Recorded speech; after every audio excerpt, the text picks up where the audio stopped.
naag baan guursaday naagti markaan guursaday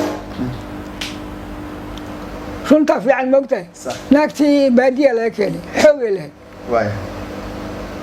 feer iyo dharbaaxin iyo laada iga badaysa dhulka ay dhigatay dhulka ayay dhigatay naagtii anaa qabaya anaa qabo dhulka ay dhigatay xoogaa uur dhawaaleed aan dhowrtaani waa igu jirta laakiin iyadii ma dhowrin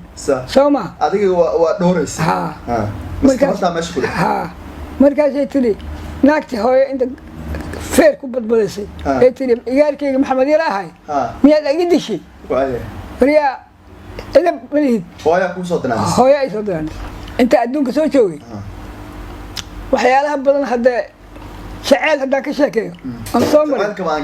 malay ogolahay malay ogolyahay inaan sheega ma soo maray dadka faa'iidaystaan way soo maray hay soo bari way meeq jaceylku waa halal yiraahdaa ma aaminsantaa adigu jaceylka isoo maray ninuu qabsado male waaya nooga sheekay bar waxa way gabar ma isbaran gabadhi waxay tiri iskool ma dhigtaa laba sano iga dhiman labada sano hadday isugaysid waa isgursayid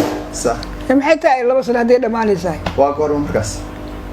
1985 waay 1985 laakiin markaa waqtigaas ni weynaad soo ma 85 boqolkiiba 9 waa jiray 9 laakiin iga muuqato inta labisto okiyaalo qaatay isu bedelay ma iga muuqato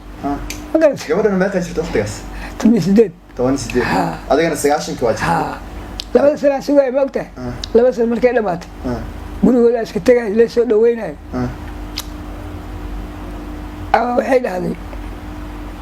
adiga aniga waa ku jeclahay iyadaa ku dhahaysa dhibaato ila soo gudboonaatay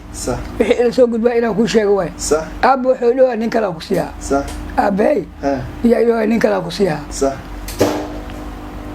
haddii oo adiga hadda aad dhamaysan kartidni yah aan ka hormarno aabbe mayaan dhahay maxaa dhacay aniga aabba inaa kaa doonto wayan si kale kugu guursamaayo ku xadi maayo yah dhaqanka Soomaalida waa iska joogaa aabbe hadduu iilaaw nin kale ku sii caadi waayo saa ku xukumo ninkoo doona ku sii karaa ya laakiin aabbe inta ka dhunto aniga waalid haddaan ka dhunto inkaar waaya dhahay mana yeeli karo iga raalli aho markaas waxay raadiyaan kaa dhex galo iyada aabaheed marka ma kaa da' yar yahay mise waa kaa waa da' yar yahay waa kaa yaraa 60 jir camal waa 60 jir waa adna 90 jir marka ma isagaa aabba leedahay mise waa un asaga macnaha adeer waaye macnaha صدق waaye nooc camal hadaan guursaday gabadhiisa صدقaa noqonaa mogtahay marka welina ma guursan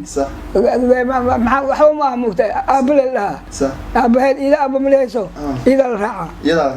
marka adna aabbo ku yaa waa aabba kaa yar marka gabadhii marka wuxuu ninkaa warkiisa ka bax